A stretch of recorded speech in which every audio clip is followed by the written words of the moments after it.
Kia ora, welcome back everybody. Here with our second part, Q&A. We're at home, not out on a date this time, but this is a date because Date. one child is at work and the other child, where's the other one? Sleeping. The other one is sleeping. Teenagers. It is 11 o'clock and they're sleeping. Anyway, well, that one is sleeping. So I'll jump into some more questions. These ones here are sort of bundled into family and home life. So we'll jump in. Let's jump in. All right.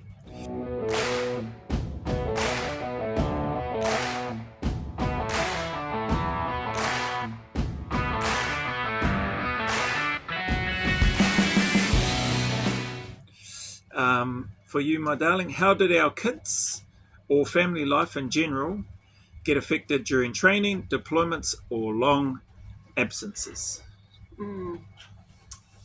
Okay. So even when you were at home, you weren't at home. So I suppose the way it affected the kids was that I think for them, maybe they felt like they lived with a single mum because it was just me and the kids all the time.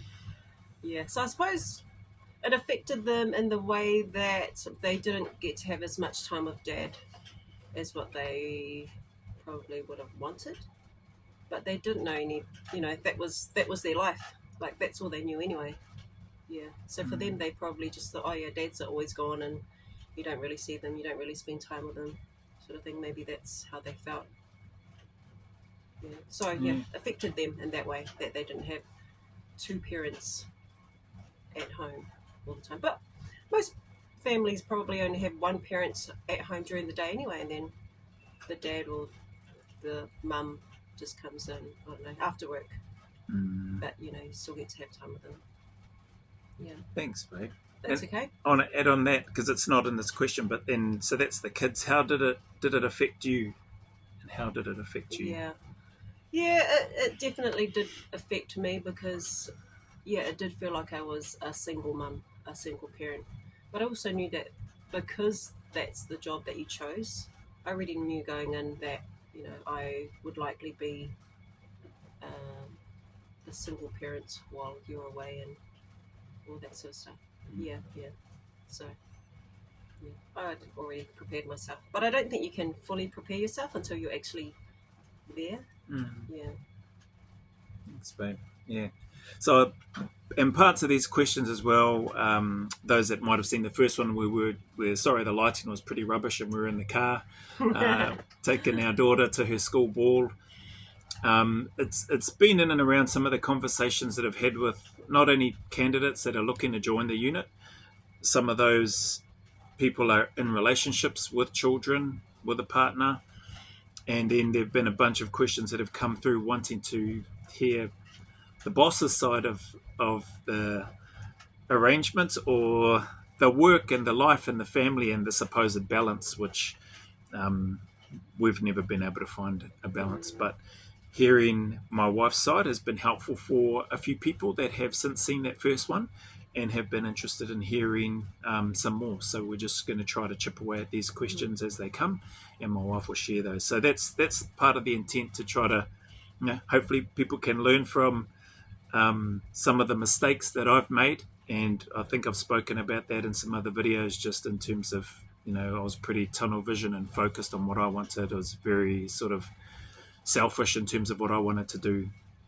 but have been definitely blessed to have my best friend here by my side. I'm blessed to have you too, darling. And and supporting us and holding things down in the home. So, all right, that's that one. To add, sorry, just as a mother, when you're at home with your children, like because your husband's away, he's got an important job. Like all husbands have important jobs, or like everybody has an important job.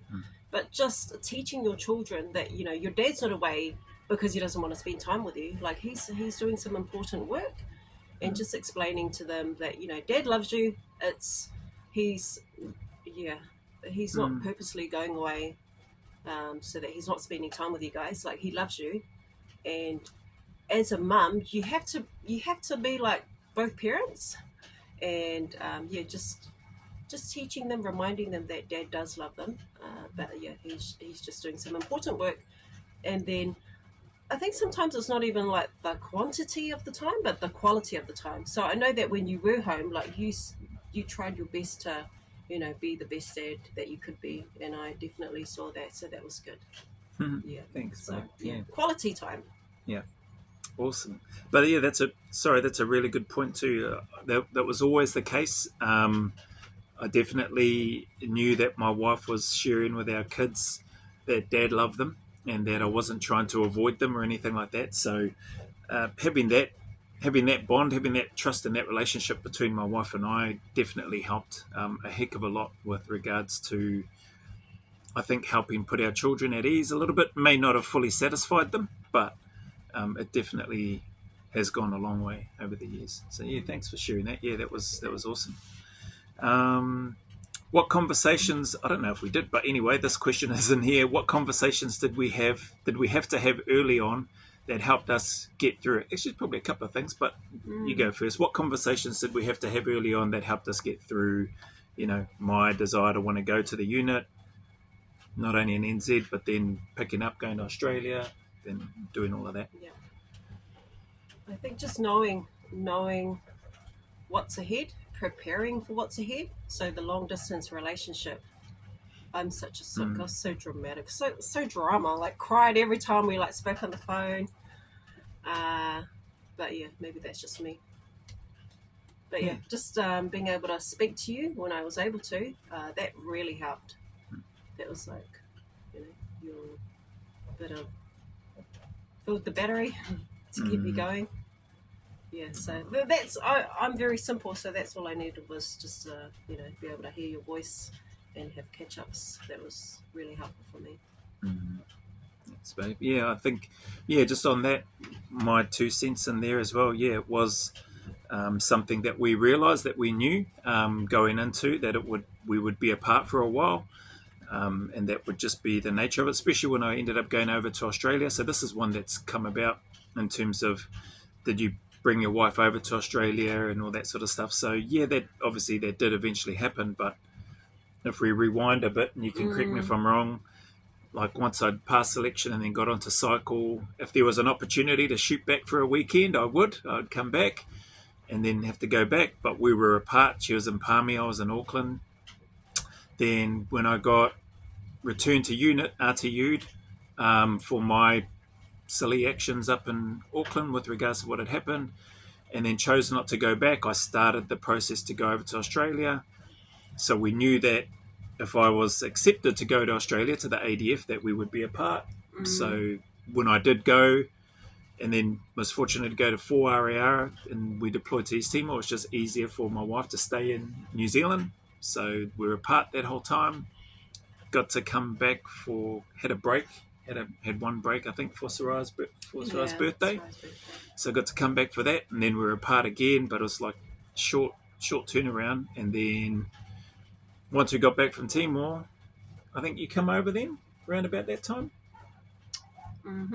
Not long, eh? Like you come over, but was still I was still living in the barracks, and then still just mostly training. So I wasn't where I wanted to be. So I needed to train, and even though my wife was there, it was still sort of apart. Then when I went over to Perth, we were apart pretty much that whole time, because it's not like I could just jump on a plane and come back for a weekend sort of thing. So, and they couldn't come over until the posting order, till I got my final, I had to pass everything and then be posted. So we were apart for, long periods of time, which I do think helped with those with the deployments and just time apart in that as well. You reckon? Yeah. But then, so the question was, what conversations did we have early on? Yeah, so the conversations they were pretty much that we loved each other. That's what we even said, was we love you, I love you, I love you. No, just joking. But because we loved each other, like the conversations we had, it was always, we're going to be moving forward together. Like if there was no love in that conversation, we'd be like, yeah, okay, see you later, sort of thing. But yeah, that's what the conversations were always about, how much we loved each other. Anyway, we'll admit that.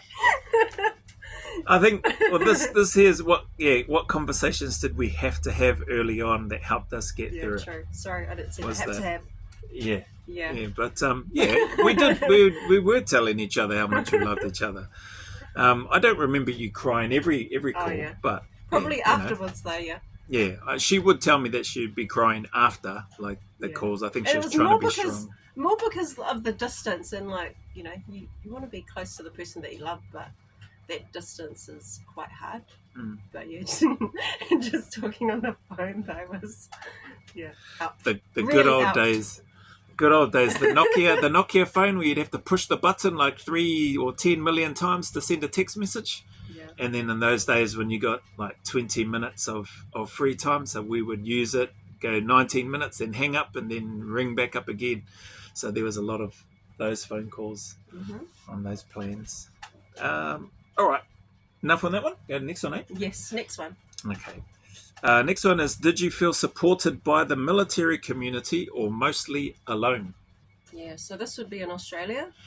Yep, so when you did deploy to Iraq, yeah, they were amazing, actually. They were really good, the ADF. I loved them. Yeah, they kept us in the loop with everything. We had all the contact information if we needed support in whatever way. So they were awesome. That's cool. Really good. I remember they had, I don't know if you should remember, they had the pre-deployment briefing and stuff as well. So, yeah, it was really like ADF, man, in terms of helping me get over there, for starters, accepting me for one. And then, knowing that my wife and the children that we had at the time were being supported was awesome. They were awesome. Really, really good. There you go. Well done, ADF, mate. Well done, mate.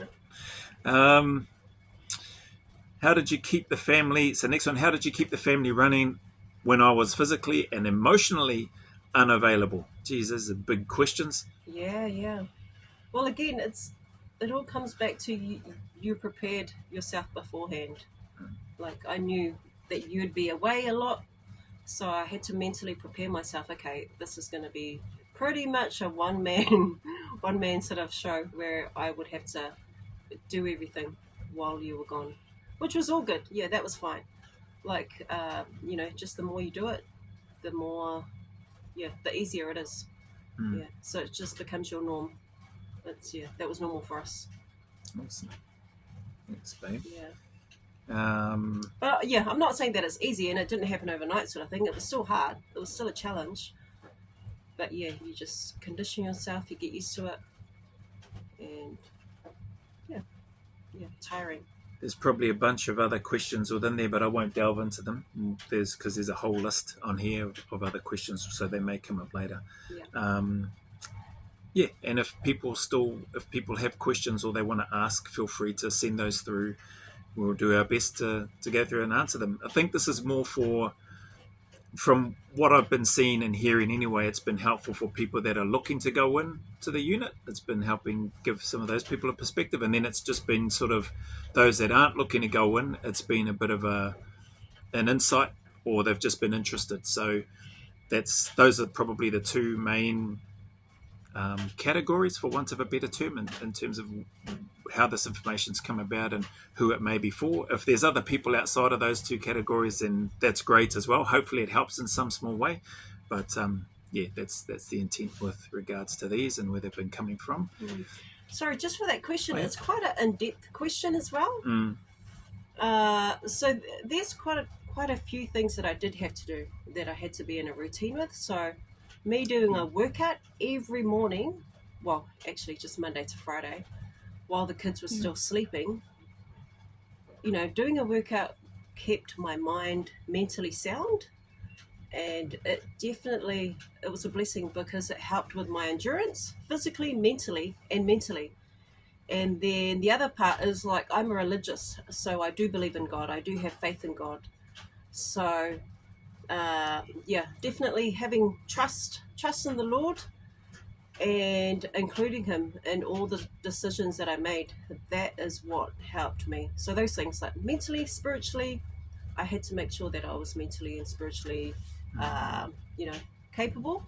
And the blessings came. I actually felt and saw the blessings come, and that actually helped me to stay physically and emotionally available for my husband and my children.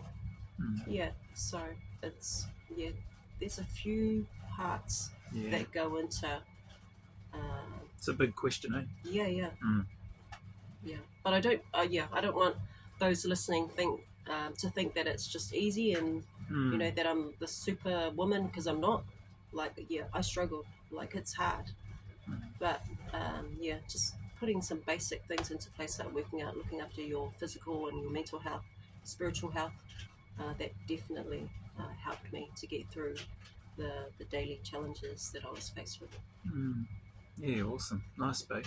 Thank you. Yeah, those are really good points there to add in. Yeah, it wasn't easy. It's not easy on both sides, but this is about the spouse's side, right? So we focus on there, and that is a big question. There's lots in there.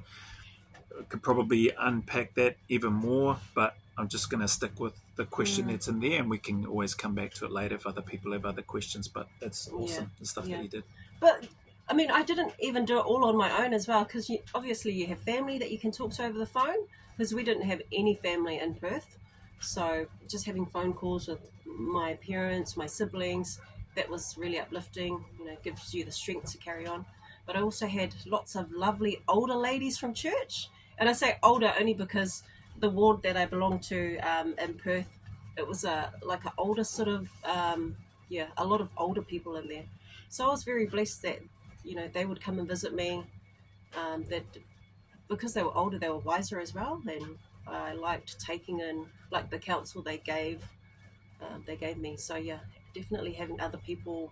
If you belong to some sort of group, whether it be a church group, a sport group, or whatever sort of group, you'll find that those groups will be able to support you and help you along the way. Nice, awesome. I heard the physical training, looking after yourself, physically, mentally, spiritually, your church connection, the family connection in terms of speaking with other people, like family members, friends, and then that community / church support to help were some of the things that helped you to keep the family running and all that sort of stuff. So awesome, babe. Thank you. This one here, how are we going? Probably we'll make this one the last one, if that's all right. What advice would you give to spouses about maintaining connection during long periods apart? Probably covered off on some of that, eh? But anyway. just keep in touch if you have the opportunity, because sometimes when you're away, maybe you don't get to have that phone call or email or whatever it is. But every opportunity that you get to connect, make the most of it, make use of it. Yeah, nice. What advice would you give to spouse about maintaining connection? Yeah. That's all, eh? Is that all? But what about you? Like, from both ends? Oh no, these questions are for you, mate. I talk enough on the channel. These questions are for you. Okay, but I'm trying to think what else. Like, because back in the day, all it was you might get an email or a phone call. Yeah, or a letter. Got a few handwritten letters. Hey, we still got those. I love you, Joe. Yeah, and just like being loyal, there's just so many other things out there that can distract you from, if you're committed to your spouse, then stay committed to your spouse. But don't have a wandering eye or wandering hand or a wandering text message, like if this is the one, then stay faithful to the one. Nice, awesome. All good? I think so. Yes, all good. Yeah. Good advice. Stay faithful to the one. What else did you say? Communication. Just stay in contact. Yeah. Make time. Most of the opportunities that you have. Yeah. Awesome. I don't have anything else to add on there. You all good? Good. Thank you, my darling. Thank you for welcome. your time and running through some more questions. Hopefully you got something out of that. If not, then a laugh at me during the process. But very grateful to the spouses out there, the ones that are supporting their partners, whether it's the husband at home supporting the wife or the wife at home supporting the husband, looking after the children, holding things down. Probably a couple of things that come to mind to be mindful of, and suggestions, maybe not so much from, well, actually, my wife might be able to speak to this as well. As a tip from the spouses to those partners is try not to do what I did and come back and ruin the routine. Try not to mess up the routine that the spouse or that your wife or that your sweetheart has got sorted out at home, with the kids, with the school, with the sports, with the food. Yep, with everything. Yeah, with the food. Yeah, the food. Actually, I was just talking about food today in a video, but Because our kids, like, when he was gone, they would eat healthy, and then when he came home, he'd buy chocolates, lollies. It's like, bro, he ruined them. Daddy's home, mate. Daddy's home, yeah, kids. They all love sweets. No good. I did all my hard work, but yeah. It rubbed off on me too now. Unfortunately, I like sweets too now. It's not unfortunate. It's all right. It's good. In moderation, eh? They reckon in moderation. I just happen to maybe go a little bit overboard. No such thing in this house with moderation. But yeah, so try not to ruin the routine, people, is where I was going with that. Yeah, there's some routines that the spouses have got in place for a reason. And yeah, try not to. So yeah, appreciate you all as always. Thank you very much for any time that you've spent here on the channel, the encouragement, the kind messages, even the messages where people get a bit ho-ha with me talking on there. Appreciate you all. As always, any challenges or hard times or difficulties that you may be going through, just know that you're not alone. Everybody's going through difficult challenges. Everybody's going through hard times in their own way, shape or form. Just because they may not be the same doesn't mean they're any less significant or important. So just keep turning up. Just keep putting one foot in front of the other. Keep staying in the fight. Know that the sun will shine again, that there are better days ahead, and that there is a light at the end of that tunnel. Even though it may seem long, dark and dreary and miserable to keep putting one foot in front of the other or to keep turning up, just know that it's worth it. So stay consistent, stay disciplined, and as always, go always a little further. Remember, who dares wins.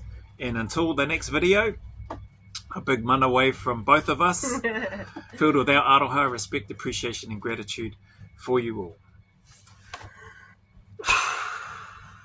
Yeah, she needs some more work, man.